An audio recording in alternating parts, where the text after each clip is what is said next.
Today we will be working on a 2008 Mazda 3. I'll be installing a Megan Racing strut tower bar. Make sure you set your parking brake. Do is take off these 3 bolts. On my particular model, it is a 14 millimeter. Once you get these 3 out, go ahead and do the same to the other side. Next, you want to remove this plate. And again, do the same to the other side.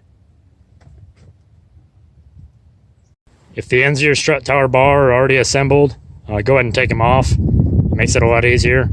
But go ahead and figure out which side is the left side and which side's the right side, and put them on your car properly.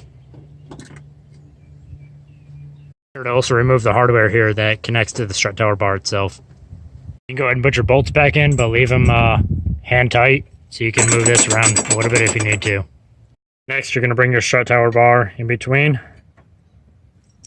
Slide your bolt in and put your nut on the back side. Once both sides of the strut tower bar have been installed, go ahead and tighten down your 3 bolts on each side. Be sure not to over tighten any of the strut tower bolts.